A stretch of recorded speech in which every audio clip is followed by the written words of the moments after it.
Hello everyone, welcome to Neso school. हमने class 10th history का सबसे पहला chapter the rise of nationalism in Europe complete कर लिया है और अब आज के इस लेक्चर के साथ हम शुरुआत करने वाले हैं सेकंड चैप्टर की, जिसका नाम है नेशनलिज्म इन इंडिया।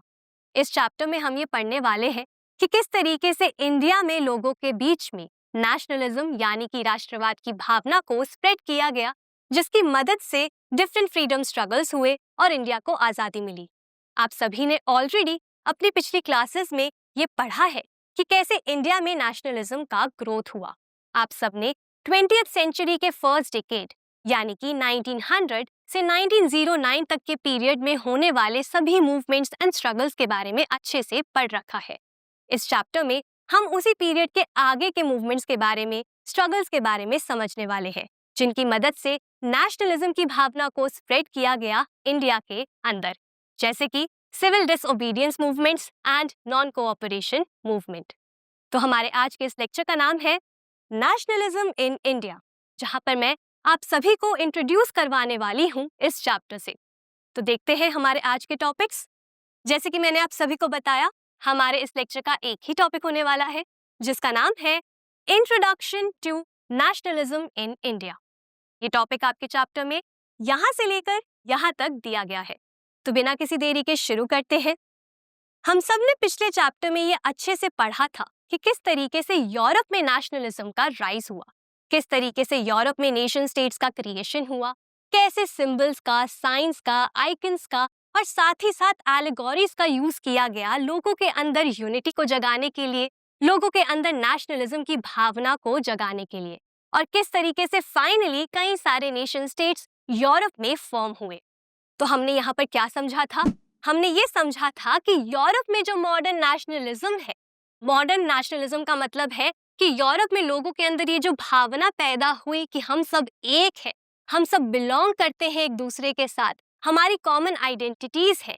ये जो नेशनलिज्म की भावना थी लोगों के अंदर यूरोप में क्यों डेवलप हुई? नेशन स्टेट्स के क्रिएशन के वजह से।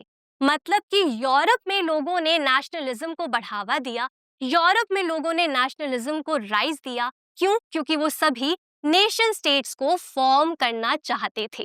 यूरोप में नेशनलिज्म की मदद से लोगों के अंदर ये भावना आई कि हम सबकी कॉमन आइडेंटिटीज है, जिसके बेसिस पे हम अपने लिए एक नेशन बनाना चाहते हैं, एक देश बनाना चाहते हैं। इसीलिए हम ये कह सकते हैं कि यूरोप में मॉडर्न नेशनलिज्म को जोड़ा जा सकता है फॉर्मेशन ऑफ नेशन स्टेट्स के साथ, क्योंकि यूरोप में नेशनलिज्म का डेवलपमेंट हुआ, क्योंकि लोगों के अंदर ये भावना आई, लोगों को ये एहसास हुआ कि हमारी एक कॉमन आइडेंटिटी है, जिसके आधार पर हमें एक नेशन बनाना है। और इसीलिए उन्होंने रेवोल्यूशंस करी, इसीलिए उन्होंने डिफरेंट स्ट्रगल्स किए, मूवमेंट्स किए, ताकि उनको अपने राजाओं से आज़ादी मिले और उनका एक नेशन क्रिएट हो सके। आप सभी को ये मैप तो याद ही होगा। हमने पिछले चैप्टर में इस मैप को देखा था, जहां हमने समझा था कि कैसे 1815 के बाद से ही न्यू कंजर्वेटिव रिजीम आ जाता है, जिसके बाद नेशनलिज्म की भावना यूरोप में बहुत ज्यादा बढ़ जाती है और यहीं से शुरुआत हो जाती है डिफरेंट रेवोल्यूशंस की। तो यूरोप में नेशनलिज्म को जोड़ा जा सकता है, एसोसिएट किया जा सकता है फॉर्मेशन ऑफ नेशन स्टेट्स के साथ। वहीं पर अगर हम बात करें इंडिया और इंडिया जैसी कई दूसरी कॉलोनीज की, तो इन देशों में ग्रोथ हुआ मॉडर्न नेशनलिज्म का कॉलोनियलिज्म के वजह से। तो यहाँ पर इन देशों में मॉडर्न नेशनलिज्म के ग्रोथ को जोड़ा जाता है, इंटीमेटली कनेक्ट किया जाता है, यानी कि क्लोजली जोड़ा जाता है एंटी कॉलोनियल मूवमेंट के साथ। अब यहाँ पर इसका मतलब क्या हुआ?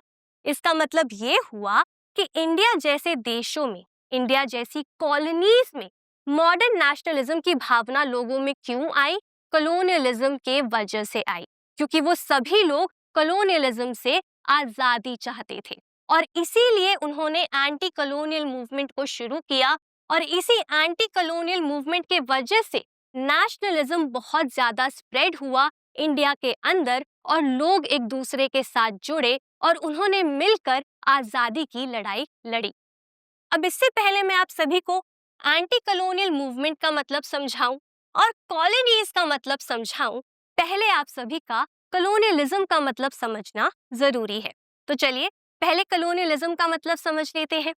कलोनियलिज्म एक ऐसा पॉलिटिकल सिस्टम है जिसमें एक देश दूसरे देश के ऊपर कब्जा करता है, पॉलिटिकली एंड इकोनॉमिकली। मतलब जब एक देश दूसरे देश के ऊपर राजनीतिक रूप से और साथ ही साथ आर्थिक रूप से कब्जा कर लेता है, उस देश को डोमिनेट करता है, उस देश के रिसोर्सेज को एक्सप्लॉइट करता है, तो उसी सिस्टम को, उसी पॉलिटिकल सिस्टम को कलोनियलिज्म कहते हैं। ठीक है, अब यहाँ पर कॉलोनीज का मतलब क्या होता है? वो सभी देश जिनके ऊपर कब्जा किया जाता है उन्हें यहाँ पर कॉलोनीज बोला जाता है। फॉर एग्जाम्पल, इंडिया पर ब्रिटिशर्स ने कब्जा किया तो इंडिया क्या बन गई? कॉलोनी। ठीक है, तो कॉलोनीज किन्हें बोला गया है? वो सभी देश जिनके ऊपर कब्जा किया गया। अब यहाँ पर एंटी कलोनियल मूवमेंट का मतलब क्या हुआ? एंटी कलोनियल मूवमेंट का मतलब है वो सभी मूवमेंट्स, वो सभी प्रोटेस्ट, वो सभी स्ट्रगल्स जो कि कलोनियलिज्म के अगेंस्ट किए गए, कलोनियल रूलर्स के अगेंस्ट किए गए, उन्हीं मूवमेंट्स को एंटी कलोनियल मूवमेंट बोला गया है। तो इंडिया और इंडिया जैसी बाकी की कई कॉलोनीज के अंदर नेशनलिज्म की भावना तब जागी, नेशनलिज्म की भावना तब स्प्रेड हुई जब कलोनियलिज्म आया, और इसीलिए एंटी कलोनियल मूवमेंट की शुरुआत हुई और उन्हीं मूवमेंट्स के वजह से लोगों के बीच में एकता आई और नेशनलिज्म और भी ज्यादा स्ट्रेंथन हुआ। इसीलिए यहाँ पे लिखा है कि इंडिया एंड बाकी की अदर कॉलोनीज में मॉडर्न नेशनलिज्म की ग्रोथ को जोड़ा जाता है, बहुत क्लोजली जोड़ा जाता है एंटी कलोनियल मूवमेंट के साथ। और इसी एंटी कलोनियल मूवमेंट के वजह से, जैसा कि आप सब जानते हैं, 1947 में इंडिया को आजादी मिली ब्रिटिशर्स से। आप सभी को ये मैप तो याद ही होगा, सिविक्स में चैप्टर 2 फेडरलिज्म में हमने इस मैप को ऑलरेडी देखा है। ये वो मैप है जब इंडिया को आजादी मिली ब्रिटिशर्स से और इंडिया की बाउंड्रीज को चेंज किया गया, बदला गया। तो 1947 में इन्हीं एंटी कलोनियल मूवमेंट्स के वजह से इंडिया को आजादी मिली। अब यहाँ पर क्यों एंटी कलोनियल मूवमेंट के साथ नेशनलिज्म को जोड़ा गया है, या कैसे कलोनियलिज्म के वजह से एंटी कलोनियल मूवमेंट्स हुए, क्यों नेशनलिज्म जागा कलोनियलिज्म के वजह से, चलिए ये समझ लेते हैं। इंडिया में पहले बहुत सारे डिफरेंसेस थे, आज भी कई सारे डिफरेंसेस हैं। पहले भी इंडिया में लोग कई सारी डिफरेंट भाषाएं बोलते थे, आज भी डिफरेंट भाषाएं बोलते हैं। पहले के समय में भी डिफरेंट रिलीजन के लोग इंडिया में रहते थे और आज भी रहते हैं। तो पहले भी कई सारे डिफरेंट ग्रुप्स एग्जिस्ट करते थे, कई सारे क्लासेस के लोग एग्जिस्ट करते थे, सबकी अलग अलग अपनी अपनी आइडेंटिटीज थी। तो कई सारे डिफरेंसेस इंडिया में एग्जिस्ट करते थे। लेकिन जब कॉलोनियलिज्म आया, मतलब जब ब्रिटिशर्स ने इंडिया पर कब्जा किया, उसके बाद ही लोगों के बीच में यूनिटी पैदा हुई। उससे पहले लोगों के बीच में यूनिटी नहीं, डिफरेंसेस ज्यादा थे। लेकिन जब कॉलोनियल पावर आई और उन्होंने इंडियंस को ऑप्रेस किया, उन्होंने कब्जा किया, लोगों को एक्सप्लॉइट किया, रिसोर्सेज को एक्सप्लॉइट किया, डोमिनेट किया, तो उसके बाद इंडिया में रहने वाले लोगों के बीच में यूनिटी की भावना पैदा हुई। तो कॉलोनियलिज्म के वजह से ही लोगों ने यूनिटी को, एकता को डिस्कवर किया, अपने अंदर डिस्कवर किया और ये समझा कि हम सब लोग एक ही हैं और एक ही स्ट्रगल का हिस्सा हैं। लोगों को ये समझ आई कि हम सभी को ऑप्रेस किया जा रहा है अंडर कॉलोनियलिज्म। उनको ये एहसास हुआ कि हम सभी को ऑप्रेस किया जा रहा है, हम सभी को दबाया जा रहा है कॉलोनियलिज्म द्वारा।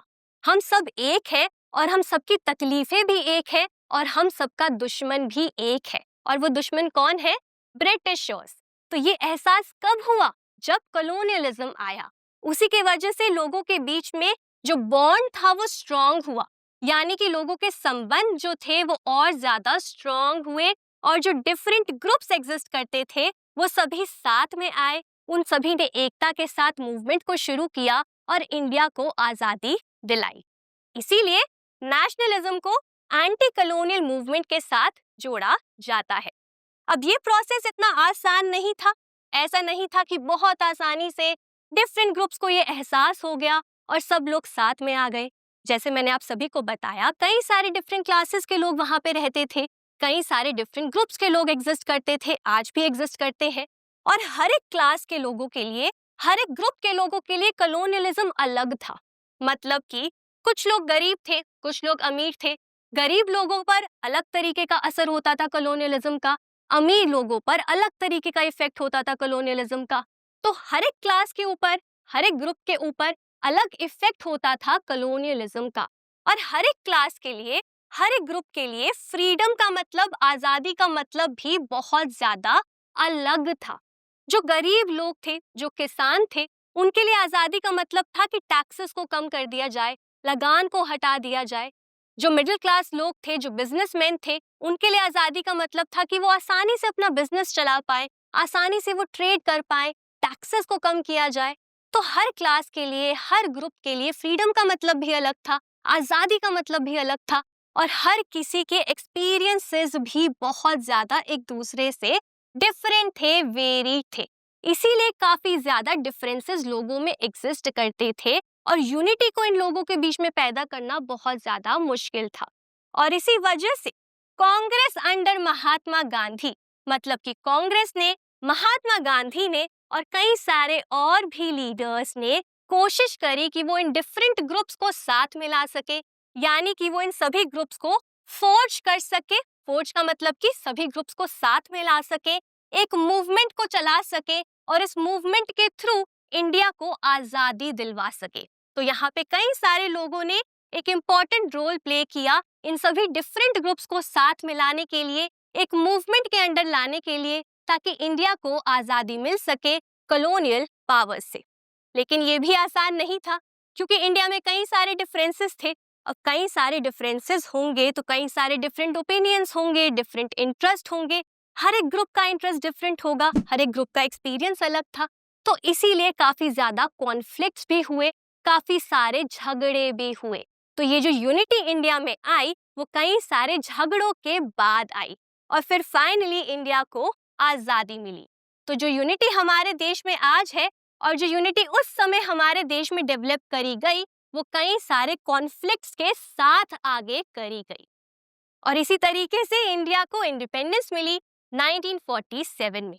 और इस चैप्टर में हम यही पढ़ने वाले हैं, हम यही पढ़ने वाले हैं कि किस तरीके से इंडिया में लोगों को आज़ादी मिली, किस तरीके से अलग अलग क्लास और ग्रुप्स के लोगों के लिए कॉलोनियलिज्म के इफेक्ट्स डिफरेंट थे, किस तरीके से उनके लिए आज़ादी का मतलब डिफरेंट था, कैसे एंटी कॉलोनियल मूवमेंट की मदद से लोगों को साथ में लाया गया, यूनाइट किया गया और स्ट्रगल किया गया आज़ादी के लिए। अब आई होप आप सभी को ये समझ में आ गया होगा कि क्या डिफरेंस है यूरोप और इंडिया के बीच में, और आखिर इस चैप्टर में हम किन टॉपिक्स के बारे में पढ़ने वाले हैं। तो इसी के साथ हमारा आज का ये टॉपिक, जिसका नाम था introduction to nationalism in India, यहीं पर खत्म होता है। मैं उम्मीद करती हूँ अब आप सभी को क्लियर हो गया होगा कि इस चैप्टर में हम किन किन टॉपिक्स के बारे में, मूवमेंट्स के बारे में पढ़ने वाले हैं। तो आज के लिए बस इतना ही। अब मैं मिलूंगी आपसे अगले लेक्चर में एक नए और इंटरेस्टिंग टॉपिक के साथ। Thank you.